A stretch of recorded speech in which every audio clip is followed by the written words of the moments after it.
Hey friend, welcome back to the Semi-Seminarian. Here we are, another week, another installment of our Bible study series we're calling the Bible for Grown-Ups. This week, yes, and I'm going to say this reverently, finally, we have come to the end of our study of Job. It's not that I don't think that the book of Job isn't one of the most beautiful books in the Bible. I do. It's not that I don't think that Job doesn't have incredible theological insight. I do. It's just that there's so much more of the Bible that I want to talk about. So here we are. We're going to wrap up our study on Job as we go into this final chapter in which Job encounters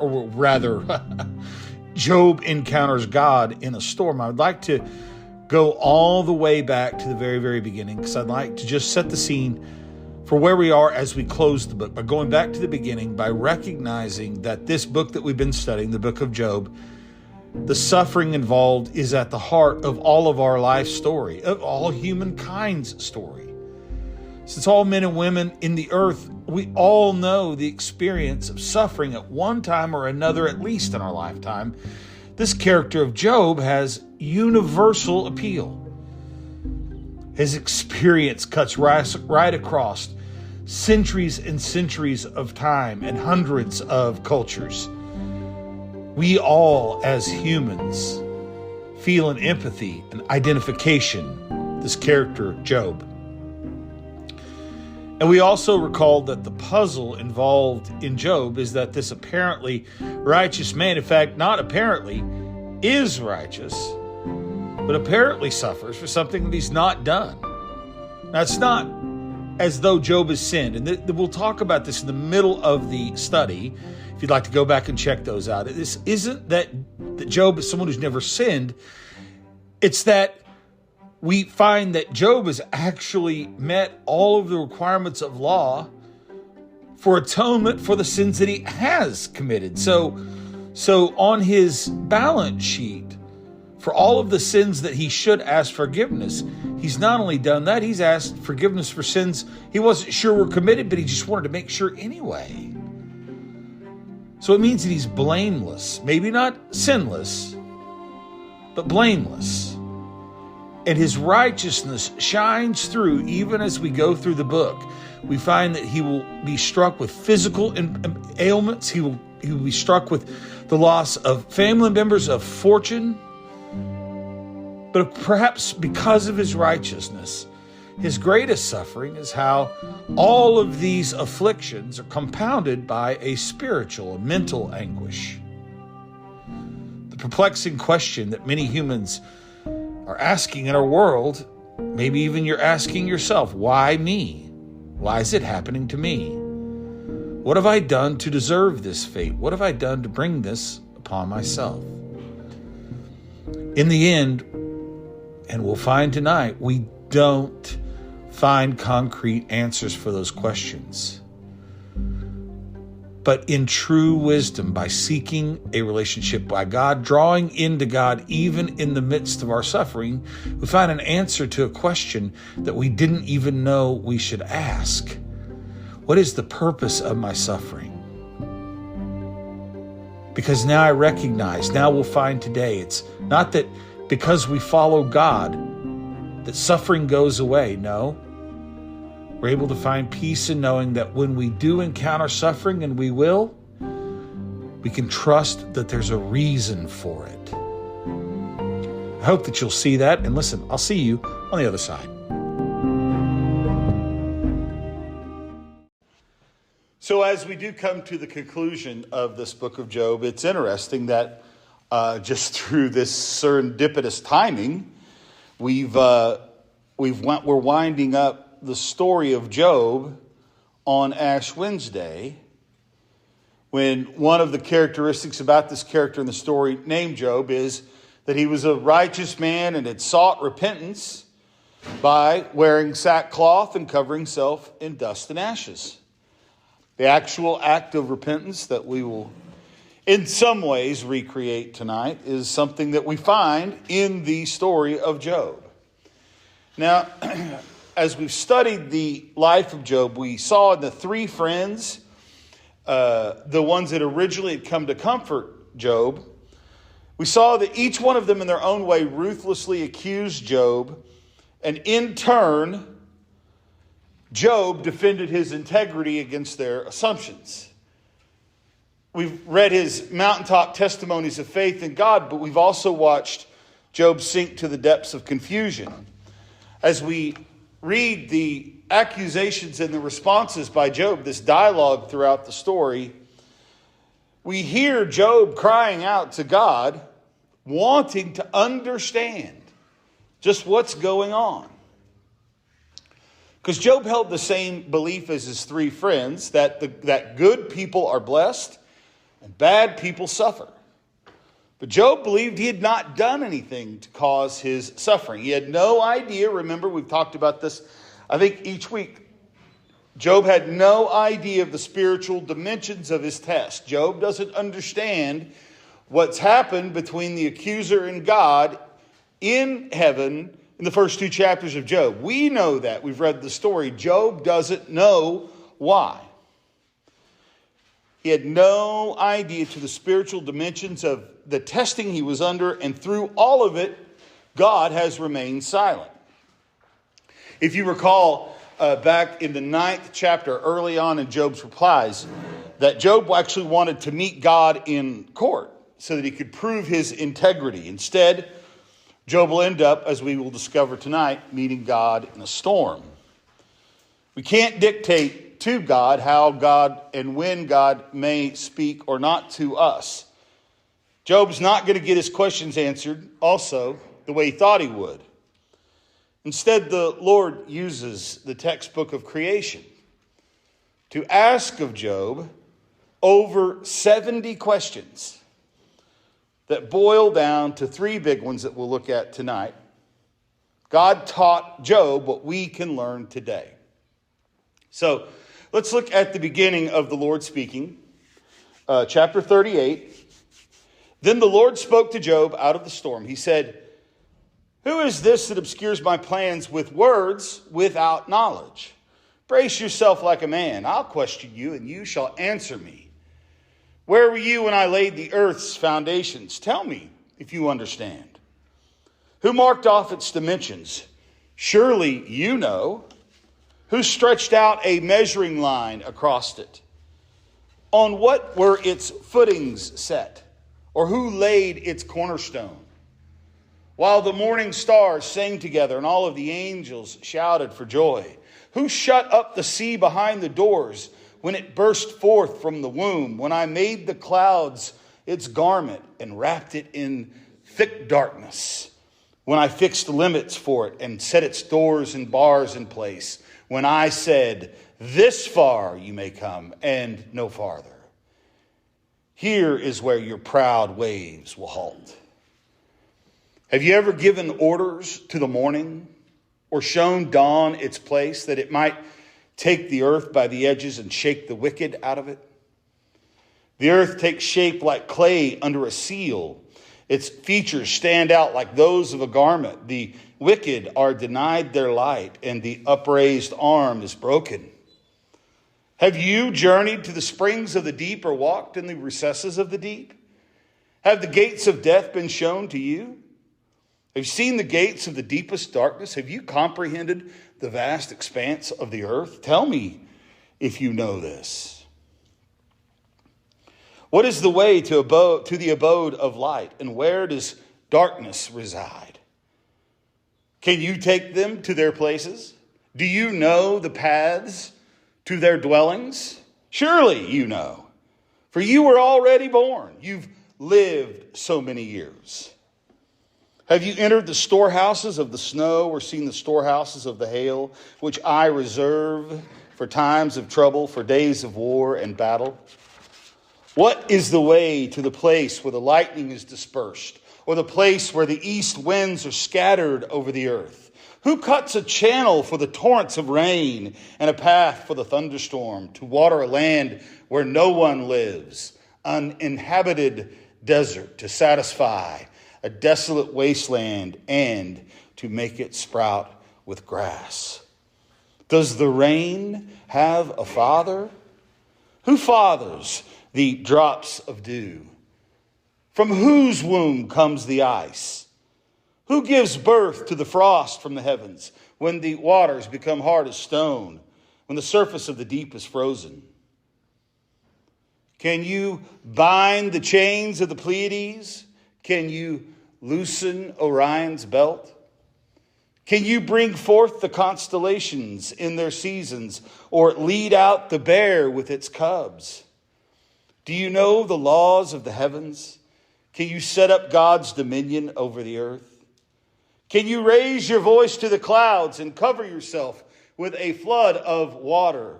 Do you send the lightning bolts on their way? Do they report to you, "Here we are"? Who gives the ibis wisdom, or gives the rooster understanding? Who has the wisdom to count the clouds? Who can tip over the water jars of the heavens when the dust becomes hard and the clods of earth stick together? God immediately lets Job know that the time had come to answer Job for ignorantly questioning God's wisdom. Then the Lord begins asking questions that let Job know how awesome God is and how small Job is.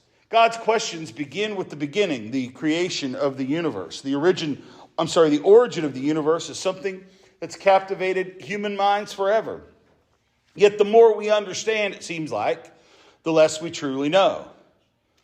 And God is saying, Job, you didn't make the universe. I did. You can't answer my questions.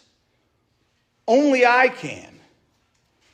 God's description about designing and creating the physical universe is beautiful poetry. Yet, God's statements that are scientific in nature are also remarkably accurate. So, when we read, "When the morning stars sang together," we now know that the stars do in fact sing, because stars emanate waves. Next, God questioned Job about the sea. God compared the creation to a building. Here he compared the sea's creation to childbirth. The oceans cover about 2/3 of the earth's surface, yet God, their creator, is the one that controls them. This is another example of God's greatness and Job's smallness. And then Job talks about the morning light. God talks about the morning light. Even with our scientific knowledge and advancements, it seems we still know fairly little about light and darkness. God's question about the sea reminds us today that we do understand that the sea has its own springs as well. God knows God's creation. Next, God asked Job about snow and hail and rain. And the word there, keep up in a treasury in 22, can also be translated as an arsenal. We see, in fact, God using these things, hail, for example, as a weapon in the Bible. And today, ecological science reminds us that all natural phenomena are interconnected and vital, but with the other questions, we'd be like Job, unable to give answer. God moved on then to the stars. The word bind in 38:31 is the Hebrew word for a cluster. When he mentions the Pleiades is a cluster of a constellation made up of 7 stars that are visible to the human eye. They're bound together exactly the way that the Hebrew language puts it. But on the other hand, this is also kind of neat. Orion is made up of stars that seem to have no connection to each other. So in that instance, he says, loose the belt of Orion. How does the Bible know the difference, right? It's very interesting. God talking about creating the universe, including its stars. We pick up the end of 38 and the beginning of 39 here. 39, do you hunt the prey for the lioness and satisfy the hunger of the lions? When they crouch in their dens or lie in wait in a thicket? Who provides food for the raven when its young cries out to God and wander about for the lack of food? Do you know when the mountain's goats give birth? Do you watch when the doe bears her fawn? Do you count the months until they bear? Do you know the time that they give birth? They crouch down and bring forth their young. Their labor pains are ended. Their young thrive and grow strong in the wilds. They leave and do not return. Who lets the wild donkey go free? Who unties its ropes? God now talking about who's in control of the universe. God's second question, who controls the universe, begins here with him talking about the animal kingdom. We know provides food for the animals, right? God does. God also oversees the various gestation periods among animals. As their creator, God's determined the cycle for each animal. No doubt Job was now overwhelmed by God's greatness, his vastness, and Job's smallness. God next questioned Job about the wild donkey and the wild ox, the mystery of their survival. God then reminds Job that he had no claim to amazing birds like the ostrich. Man does not create such an animal. God talked about the war horse, giving a realistic picture of the fearless war horse going into battle. And then later in 39, this was followed by the highlight of the hawk and the eagle who gave these birds their amazing abilities. Job knows he didn't, but God did. Chapter 40, the Lord said to Job, verse 2, will the one who contends with the Almighty correct him? Let him who accuses God answer him. Then Job answered the Lord, I am unworthy. Job says, how can I reply to you? I put my hand over my mouth. I spoke once before, but I have no answer. Twice, but I will say no more. At this point, the Lord asked Job if he still wants to argue with him after all of this.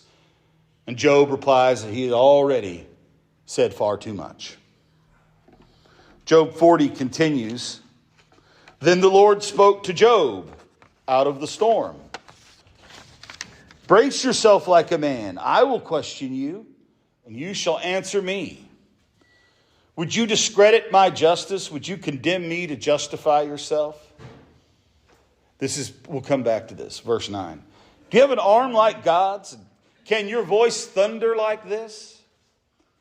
Then adorn yourself with glory and splendor, and clothe yourself in honor and majesty. Unleash the fury of your wrath. Look at all who are proud and bring them low.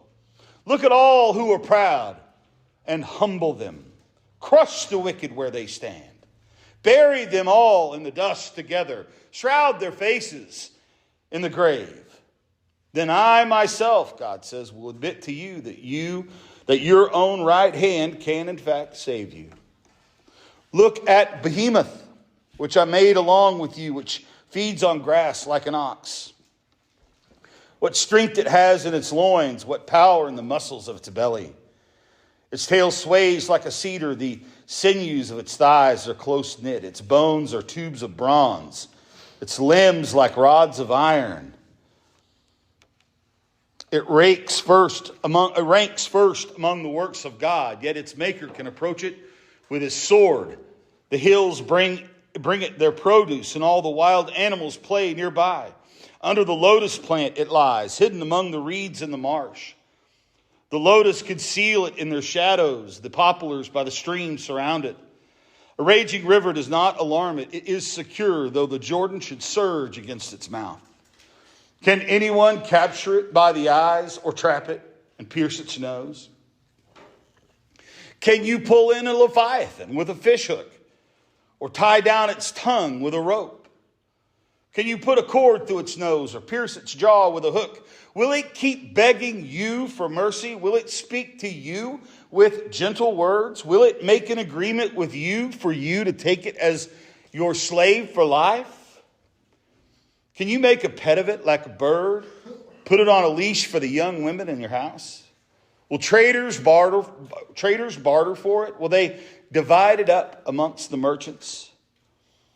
Can you fill its hide with harpoons or its head with fishing spears? If you lay a hand on it, you will remember the struggle, and you will never do it again. Any hope of subduing it is false. The mere sight of it is overpowering. No one is fierce enough to rouse it. Who then is able to stand against me? Who has a claim against me that I must pay? Everything under heaven belongs to me. I will not fail to speak of Leviathan's limbs, its strength and its graceful form. Who can strip off its outer coat? Who can penetrate its double coat of armor? Who dares open the doors of its mouth, ringed about with fearsome teeth? Its back has rows of shields tightly sealed together. Each is so close to the next that no air can pass between. They're joined fast to one another. They cling together, and they cannot be parted. Its snorting throws out flashes of light. Its eyes are like the rays of dawn. Flames stream from its mouth. Sparks of fire shoot out. Smoke pours from its nostrils as from the boiling pot over burning reeds. Its breath sets coals ablaze, and flames dart from its mouth. Strength resides in its neck. Dismay goes before it. The folds of its flesh, tightly joined, they are firm and immovable. Its chest is hard as a rock, hard as a lower millstone. When it rises up, the mighty are terrified. They retreat before its thrashing. The sword that reaches it has no effect, nor does the spear or dart or the javelin. Iron it treats like straw, and bronze like rotted wood. Arrows do not make it flee. Slingshots are like chaff to it. A club to it seems but a piece of straw. It laughs at the rattling of the lance. Its undersides are jagged pot shreds, leaving a trail in the mud like a threshing sledge. It makes the depths churn like a boiling cauldron, stirs up the sea like a pot of ointment. It leaves a glistening wake behind it. One would think the deep had white hair. Nothing on earth is its equal. A creature without fear. It looks down on all that are haughty. It is a king over all who are proud.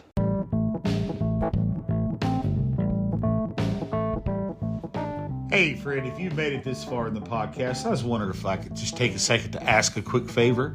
However it is that you're listening to us, if you could subscribe to us, however that you're listening, if you could subscribe or follow to let yourself know whenever we have new episodes coming out. More importantly, if you could rate us, if you could provide us a review on however it is that you're listening, it really helps us out.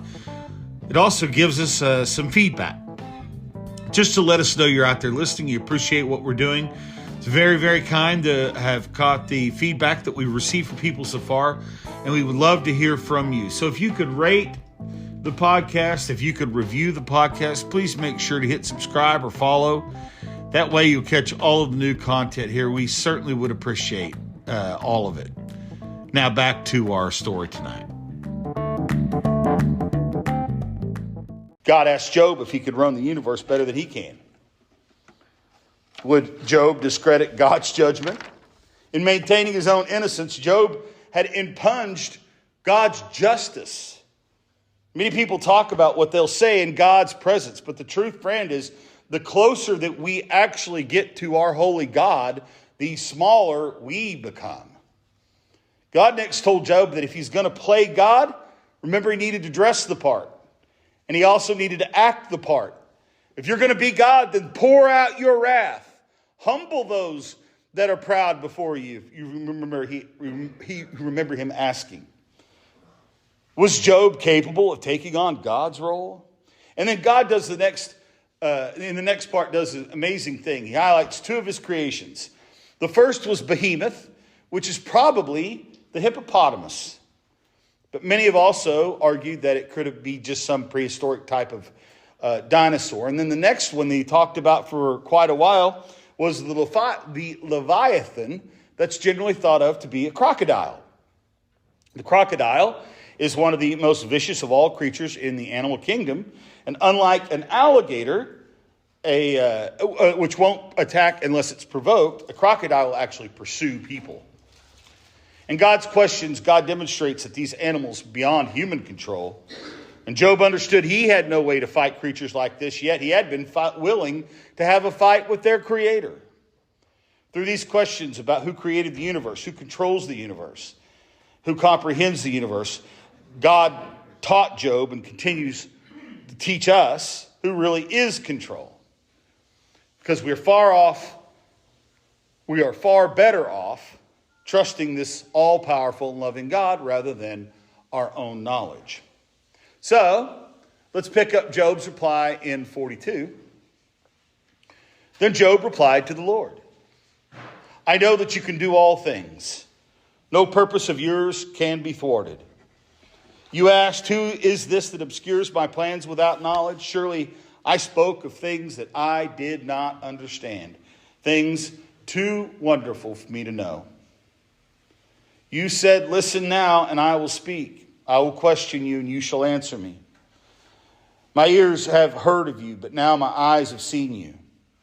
Therefore I despise myself and repent in dust and ashes.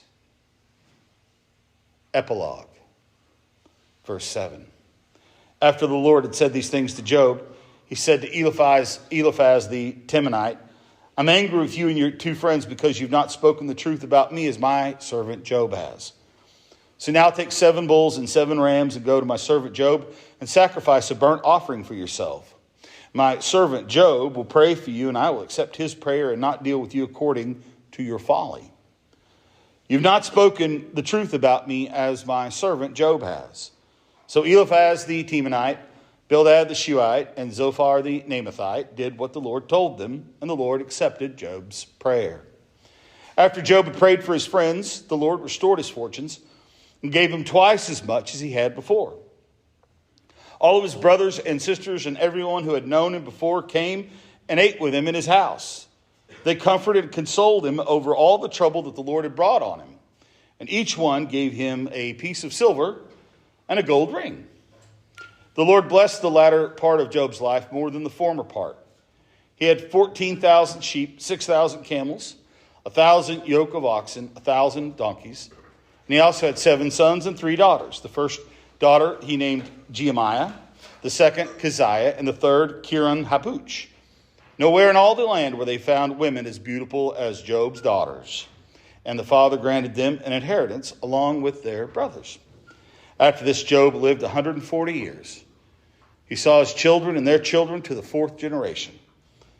And then Job died, an old man and full of years. These are words of submission in Job's reply, words of concession to an overwhelmingly powerful God.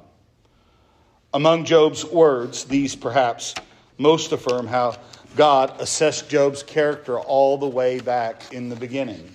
That he was a righteous man, and God explained what made him righteous in God's eyes, right? All the way back in chapter 1. Job was a righteous man. Why? Because he feared the Lord. And this response of submission, this response of concession by Job truly shows that he has the capability of that knowledge we get through fear in the Lord. Any person, friends, who genuinely, truly, humbly submits to the Creator's majesty and power stands out in our universe as unique because it is against all natural inclination. In our story, God has revealed himself to Job as the all-powerful creator of the universe, and Job submits to the omnipotent God. Job's words of submission employ the verb to know that is so prominent in God's speeches. Now, Job's knowledge is adequate. He doesn't possess a knowledge of the universe as such, but it's adequate because he can rely on and have faith in the knowledge that the Lord of the universe is there and can do all things. We started all the way back in the beginning asking, why me? Why does it seem like bad things happen to good people and good things happen to bad people? And we just feel like sometimes it doesn't seem like it's fair from God. Why me? Almost everyone asks that question when some terrible suffering strikes in their life. An automobile accident, a diagnosis of cancer, long-term diseases like arthritis. Each one of these raise question in our lives, why does God allow pain? And over the centuries, suffering Christians have gained help and comfort from studying this book, the book of Job. Even though this book doesn't give them or us any compact theory as to why good people suffer. Thousands of years later, Job's questions have not gone away. People who suffer still find themselves borrowing Job's own words as they cry out against God, seemingly having a lack of concern. But the book of Job does something super important. It affirms that God is not only not deaf to our cries, but is still in charge of the world, no matter how things might look. God doesn't answer all of Job's questions, but his very appearance caused Job's doubts to melt away. Job learned that God cared about Job and that God rules the world. And that should be enough. Earlier, Job had been convinced that God was angry with him and that he had become God's enemy. He'd cursed the day of his birth, if you recall, way back in the beginning because of the suffering that he was experiencing.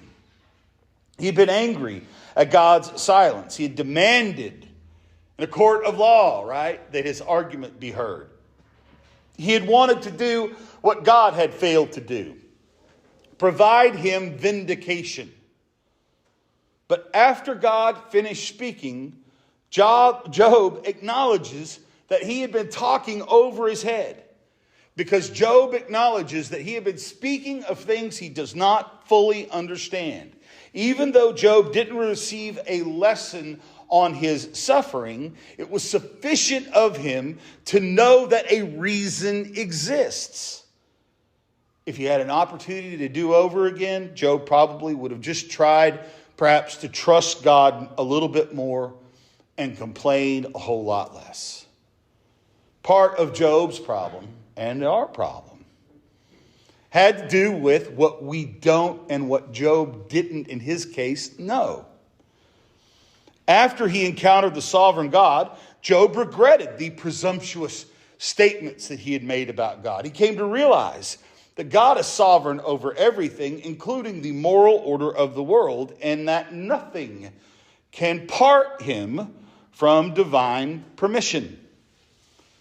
Perhaps the most comforting revelation of all for Job was that God was still his friend. Though he seemed silent or even absent, God was no mere spectator of Job's suffering, because God had been with Job through the entire experience. Any questions? Killer.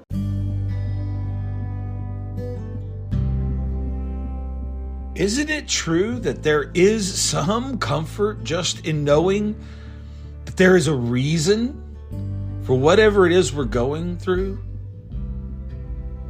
Regardless of whether the reason might be something positive or it might be something we might perceive as negative or difficult, at least there's a reason that it doesn't feel just circumstantial to us, that we don't feel like that there's no reason that we can't trust that in some way through the end of this storm, we're stronger, we're better, we're more prosperous, we're happier, we have more peace. Not in knowing why me, why is this happening to me, but being able to trust in at least the fact, even if we can't fully perceive it, that at least there is a reason for it. God doesn't make suffering go away. God, though, provides us a reason for the suffering. And when we know that reason, when we can trust in that reason, at least it can give us some faith and some peace to persevere. And that's something. It doesn't take it away, but at least it gives us a reason to keep on fighting. Hey friend, I hope you've enjoyed this study on Job. Hope you come back next week here on the Semi-Seminarian. Until then, be blessed.